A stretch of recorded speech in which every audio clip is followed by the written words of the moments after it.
أما بعد فأعوذ بالله من الشيطان الرجيم بسم الله الرحمن الرحيم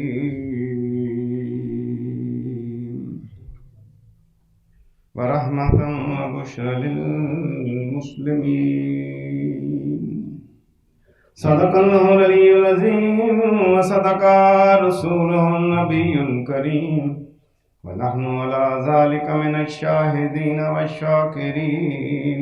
والحمد لله رب العالمين. وقال الله تبارك وتعالى في شان حبيبه إن الله وملائكته يصلون على النبي يا أيها الذين آمنوا صلوا عليه وسلموا تسليما. اللهم صل على سيدنا ومولانا محمد وعلى آل سيدنا ومولانا محمد وبارك وسلم. الصلاة والسلام عليك يا سيدي يا رسول الله وعلى آلك وأصحابك يا سيدي يا رحمة للعالمين. سبحان الله وبحمده سبحان الله العظيم. حمد و ثنا اللہ تبارک و تعالیٰ کی جو عرش عظیم کا مالک ہے، جس نے بندوں کی ہدایت کے لیے انبیاء و مرسلین کو مبعوث فرمایا اور سب سے آخر میں اپنے پیارے محبوب نبی کریم صلی اللہ تعالی وسلم کو مبعوث فرما کے نبوت کے دروازوں کو بند کر دیا. درود و سلام حضور صلی اللہ تعالی وسلم پر، آپ کی اہل بیت اطہار، آپ کی ازواج مطہرات اور آپ کے صحابہ کرام رضوان اللہ تعالی اجمعین اور آپ کے اولیاء کاملین پر درود و سلام. اللہم صلی علی محمد وعلی آل محمد وبارک وسلم. سبحان المالک العرش العظیم. آج کی یہ بابرکت مجلس میلاد مصطفیٰ صلی اللہ تعالی وسلم برائے ایصال ثواب چودھری حاجی محمد یعقوب صاحب کے لیے انعقاد پذیر ہے. اللہ تبارک و تعالی ان کے درجات کو بلند فرمائے. بہت ہی خوبصورت انداز کے اندر آپ نے کلمہ شریف کے اشعار سنے نعتیہ کلام کی صورت میں، اور اس کے بعد ولی کامل مجدد دین پیر طریقت رہبر شریعت حضرت پیر مہر علی شاہ رحمۃ اللہ تعالی کا ذکر سننا نصیب ہوا. اس میں کوئی شک نہیں ہے، قاضی صاحب نے جس طرف اشارہ کیا اولیاء کاملین کی طرف، اس میں کوئی شک نہیں ہے کہ جس خطہ کے اندر میں اور آپ رہ رہے ہیں، اگر ہم اپنی سارے ماضی کو دیکھیں، ہسٹری کو دیکھیں، انصاف پہ جائیں، تو اس میں اس بر صغیر پاک و ہند کے اوپر، پاکستان کے اس خطہ کے اوپر، ہندوستان کے خطہ کے اندر جتنے مسلمان ہیں، ان کی تعلیم و تربیت اور انہیں اسلام کی طرف لانے میں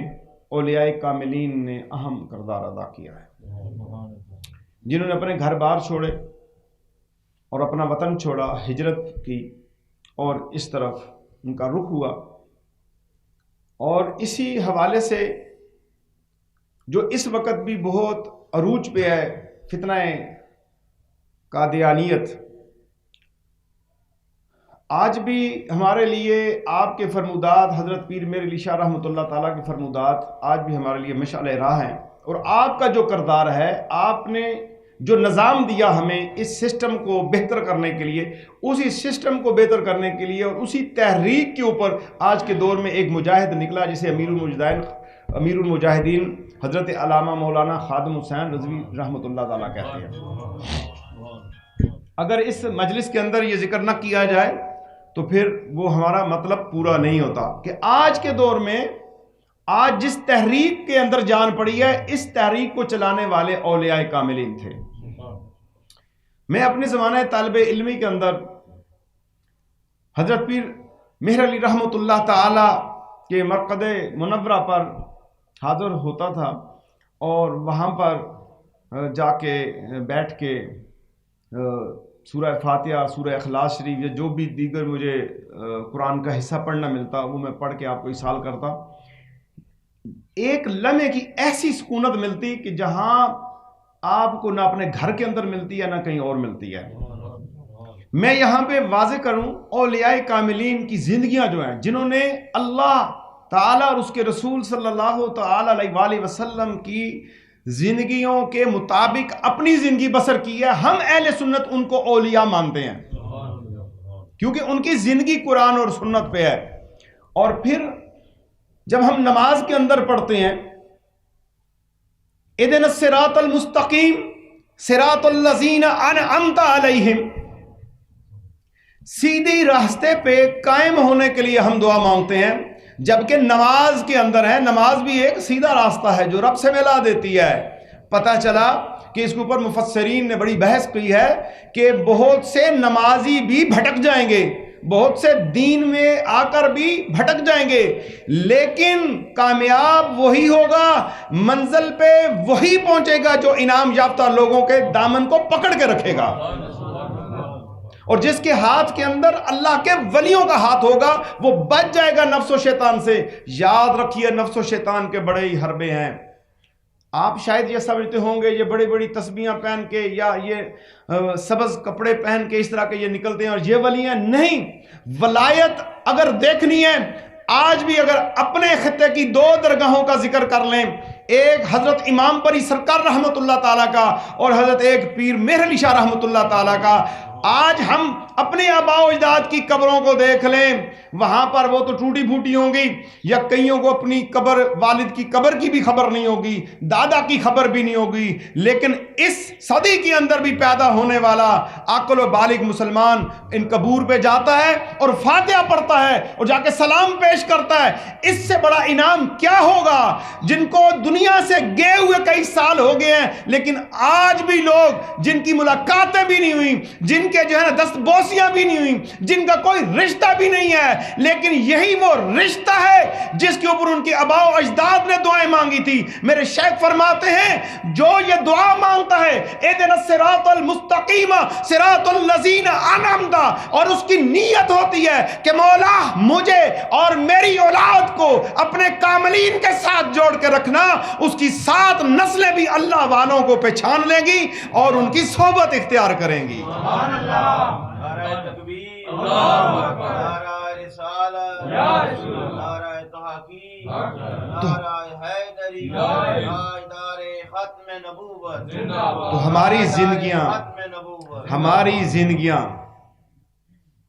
اس طرح گزر جائیں جس طرح رسول اللہ صلی اللہ تعالی وسلم نے زندگی گزاری ہے. دیکھیے آج پرفتن دور ہے، ہمارے لیے اتنا وقت نہیں رہا کہ ہم دین کے لیے کوئی کام کر سکیں. اور یہ میں آپ کو بتا دوں اور خود کو بھی بتانا چاہتا ہوں، کوئی زندگی کی خبر نہیں ہے، لیکن اگلی جنریشن جو آ رہی ہے، یہ اگلے 20 سال جو آ رہے ہیں، آج کا جو بچہ پیدا ہوگا وہ اگلے 20 سال میں کڑی الجوان ہوگا. کیا ہم نے اپنے بچوں کو اپنے گھر کے اندر ماں نے تربیت دی؟ کیا تربیت ہے؟ گفتار صاحب نے نعت شریف جو پڑھی اس کے اندر اس کا ایک مفہوم ہے کہ تیری قبر کے اندر جو ہے کسی اور چیز نے اس قبر کو منور نہیں کرنا، تیری قبر کے اندر کسی اور چیز نے اجالا نہیں کرنا، تیری قبر کے اندر کوئی لائٹنگ نہیں ہوگی، تیری قبر کے اندر جو ہے لا الہ الا اللہ محمد رسول اللہ کی روشنی ہوگی اور تیری قبر منور ہو جائے گی. تیرے اپنے چھوڑ جائیں گے لیکن کلمہ تیرے ساتھ رہے گا. یہ کتنی پیاری گفتگو ہے. آیا اس کلمے کی بنیاد پہ، جس کلمے نے قبر میں مدد کرنی ہے، جس کلمے نے میدان حشر میں مدد کرنی ہے، جس کلمے نے ہماری جان کنی کے وقت مدد کرنی ہے، جس کلمے نے میدان حشر کے اندر پورے صراط میں مدد کرنی ہے، جس کلمے کے نور نے ہمیں لواء الحمد کا جھنڈا دکھانا ہے، جس کلمے کے نور نے ہمیں حوض کوثر کا راستہ دینا ہے، کیا اس صاحب کلمہ کے ساتھ بھی ہماری محبت و وفا ہے؟ ایک ہی جو ہے فکر دے کے جا رہا ہوں، ہم اپنے فرقوں سے نکل جائیں، لا الہ الا اللہ محمد رسول اللہ کی بنیاد کے اوپر آج کا مسلمان اپنے بچوں کو یہ درس دے دے، بیٹا میری زندگی میں یا میرے مرنے کے بعد ناموس رسالت کے لیے کبھی بھی تم نے سوچ نہیں لانی، گھر سے نکلوں یا نہ نکلوں۔ مائیں سن رہی ہیں، بیٹیاں بہنیں سن رہی ہیں، اپنے بچوں کو یہ تعلیم دینی ہے کہ ناموس رسالت کی بات آئے تو پھر اجازت بھی نہیں لینی، نکل جانا ہے لبیک یا رسول اللہ کی صدا لگاتے ہوئے۔ پھر باپ کی ضرورت نہیں ہے، باپ کی ضرورت نہیں ہے، ماں کی ضرورت نہیں ہے، پیر کی ضرورت نہیں ہے، مالوی کی ضرورت نہیں ہے، اور ہمیں ضرورت ہے تو رسول اللہ کی ضرورت ہے، ہمیں ضرورت ہے تو قرآن کی ضرورت ہے، ہمیں ضرورت ہے تو اللہ نے جو ہمیں ایمان دیا اس کی ضرورت ہے۔ لا الہ الا اللہ محمد رسول اللہ کی صدائیں بلند کرتے ہوئے، آتاش دار نبوت زندہ باد کے نعرے لگاتے ہوئے، ناموس رسالت زندہ باد کے نعرے لگاتے ہوئے آپ نے نکل پڑنا ہے، قادانیت کو کچل کے رکھ دینا ہے۔ جو بھی جھوٹے نبی ہیں ان کے لیے اپنی آنے والی نسلوں کو بتا دو یہ سارے کے سارے جھوٹے ہیں، یہ کوڑے ہیں، یہ بکواس کرتے ہیں۔ رحمت للعالمین میرے اور آپ کے آخری نبی محمد مصطفیٰ صلی اللہ تعالی وسلم ہیں۔ یہی تعلیم پیر میر علی شاہ رحمت اللہ تعالی نے دی، اور اس کے وسیلے سے آج بھی دیکھیں ان کی قبر منورہ کس طرح جگمگ رہی ہے، ان کی نسلوں کو اللہ تبارک و تعالی نے عزتیں عطا کر دی ہیں۔ آج ان کے پاس جو بھی نعمتیں ہیں دنیا کی، دنیا وہاں پہ جاتی ہے، اس کا مقصد کیا ہے یہ بھی میں بتا دوں۔ اولیاء کے پاس جانے کا مقصد بھی یہ ہونا چاہیے، کتاب اللہ اور سنت رسول اللہ صلی اللہ تعالی علیہ وآلہ وسلم۔ میں اکثر اہل سنت کے پلیٹ فارم پہ یہ کہتا ہوں، ان لوگوں کو نہ دیکھیں جو غیر شرعی امور اپناتے ہیں اور اس قسم کے کام کرتے ہیں۔ اگر زندگیاں پڑھنی ہیں تو خدا را ایک دفعہ منصف ہو کے انعام یافتہ لوگوں کی بات قرآن سے لے لیں۔ ان رحمت اللہ قریب من المحسنین، قرآن کس کے متعلق کہہ رہا ہے؟ الا بذکر اللہ کے متعلق جب بھی بات آتی ہے کہ جب تم ذکر کرو تو حضرت عباس کی روایت بھی یہاں پہ آتی ہے، دیگر مفسرین کی بھی آتی ہے۔ اگر ذکر کرنا ہے تو پہلے ذکر سیکھو اہل ذکر سے، ادب سیکھو صاحبان ادب سے۔ قرآن کا ادب سیکھنا ہے تو پھر صحابہ کرام رضوان اللہ تعالی اجمعین سے پوچھنا پڑے گا، اور صاحب قرآن کا ادب پوچھنا ہے تو پھر جناب ابو بکر صدیق رضی اللہ تعالیٰ سے پوچھنا پڑے گا، جناب عمر بن خطاب رضی اللہ تعالیٰ سے پوچھنا پڑے گا، جناب عثمان ذو النورین رضی اللہ تعالیٰ سے پوچھنا پڑے گا، حیدر کرار سے پوچھنا پڑے گا کہ ہمیں بتائیے کہ رسول اللہ صلی اللہ تعالی وسلم کا ادب کیا ہے۔ ایک خاتون نے خط لکھا کسی ایک زمانے میں، تو اس نے ایک اپنی پریشانی دی، تو اس نے کہا کہ میں اتنی خوش نصیب ہوں کہ الحمدللہ کہ میں نے اپنی پوری زندگی کے اندر اپنے 4 بچے میں نے پالے ہیں، اور 4 بچوں کو میں نے بے وضو دودھ نہیں پلایا۔ ایک عام خط آیا تھا، تو اس نے ایک مسئلہ بیچ میں کیا کہ میں نے اتنا بڑا عمل کیا ہے، اور آیا اس کا کوئی میرے لیے اللہ کی بارگاہ کے اندر کوئی مقام ہے یا نہیں ہے۔ دیکھیں کتنی فکر تھی عورت کو، ایک خاتون کو کتنی فکر کہ میں نے 4 بچوں کی پرورش کی اور 4 کو میں نے دودھ باوضو پلایا ہے، اور جس عورت نے باوضو دودھ پلایا ہے اس کی نماز کی کیفیت کیا ہوگی، اس کی تلاوت قرآن کی کیفیت کیا ہوگی، اس کا رسول اللہ صلی اللہ علیہ وسلم کے ساتھ تعلق کیسا ہوگا، اس کی محبت رسول کیسی ہوگی، اس کا وفائے اسلام کیسا ہوگا، اس کا عہد اسلام کیسا ہوگا، اس کا ایمان منور کیسا ہوگا، اس کا یقین بالعقیدہ کیسا ہوگا، اور اس کا تصور سرکار دو عالم صلی اللہ علیہ وسلم کیسا ایسا ہوگا، کہتی ہے کہ کئی بار دودھ پلاتے پلاتے مجھے نیند آئی، چہرے والضحیٰ کی زیارت ہوئی ہے۔ جس ماں کی گود کے اندر بچہ دودھ پی رہا ہے اور ماں کو رسول اللہ صلی اللہ علیہ وسلم کی زیارت ہوتی ہے، پھر ان بچوں کا بھی کیا کمال ہے، ان کی کیا شان بنی ہوگی۔ تو آج ہم اپنے بچوں کو کیسی تعلیم دے رہے ہیں؟ کیا ماں دودھ پلاتے ہوئے ٹیلی ویژن دیکھ رہی ہے، گانا سن رہی ہے، غیبت کر رہی ہے، جھوٹ بول رہی ہے؟ نہیں۔ اگر اپنے بچوں کی تاثیر دودھ کی ٹھیک کرنا چاہتے ہو تو دو چیزیں جو ہیں، اس پہ آج میں صرف پیغام دیتا ہوں، بات ختم کر دی۔ دو چیزیں جو ہیں ان کے لیے ضروری کر دیں، ماں اور باپ اپنے بچوں کے سامنے سچ بولنا شروع کر دیں، ایک چیز۔ دوسری چیز یہ ہے کہ اپنے بچوں کو رزق حلال دے دیں، حلال روزی دے دیں، پھر انشاءاللہ آپ دیکھیں گے نتیجہ اللہ پہ چھوڑ دیں۔ دو چیزیں، اپنے بچوں کے سامنے سچ بولیں، سچائی کو ہمیشہ فتح ہوتی ہے۔ یاد رکھیے گا، اگر بچوں کو چھوٹی چھوٹی چیزوں پہ جھوٹ سکھائیں گے، چھوٹی چھوٹی چیزوں پہ جھوٹ سکھا دیں گے۔ مثال ایک دیتا ہوں، عمومی طور پہ باپ یا ماں کوئی چیز لاتی ہے، بچے کو اپنی طرف مائل کرنے کے لیے کہتی ہے بیٹا یہ چیز میں آپ کو دے رہی ہوں، بھائی کو نہیں بتانی، یا یہ میں آپ کو 100 روپیہ دے رہی ہوں، آپ کو دے رہی ہوں، بھائی کو نہیں بتانی۔ اب جو ہے وہ بھائی، اس کو پتا چلتا ہے، وہ پوچھتا ہے کہ یہ 100 روپیہ ماں نے تجھے دیا؟ وہ کہتا ہے نہیں مجھے تو نہیں دیا۔ یہ پہلا جھوٹ ہے جو بڑے ہی خوبصورت انداز میں شیطان ہمارے جسم پہ حملہ کرتا ہے۔ ایک وقت میں 21 حملے کرتا ہے ایک بندے پہ، مختلف شکلیں بدل کر، ایک گناہ میں ملوث کرنے کے لیے 21 حملے اس کے دل کے اوپر ہوتے ہیں، اور پہلا مرکز شیطان کا انسان کا قلب ہوتا ہے جس کے اوپر وہ حملہ کرتا ہے۔ اپنے قلب کو اللہ کے ذکر کے ساتھ جوڑ کے رکھیے، اپنی زبان کو اللہ کے ذکر کے ساتھ جوڑ کے رکھیے، اپنے ہاتھوں کو اللہ کے کام میں مصروف کر کے رکھیے، اپنے پاؤں کو اللہ کی راہ میں نکال کے رکھیے، اپنے پیٹ کے اندر رزق حلال کے ساتھ اس کو بھریے، اور اپنی نگاہوں کو جھکا کے رکھیے، شیطان کے حملے رک جائیں گے۔ پہلی آماجگاہ اس کی دل ہے جس کے اوپر وہ حملہ کرتا ہے، اور پھر ایک بات کو مختلف انداز میں وہ کہے گا ایسے نہیں ایسے ہے، ایسے نہیں ایسے ہے، اور ہر طبقے کے لیے اس کے حملے اور اس کا انداز الگ ہے۔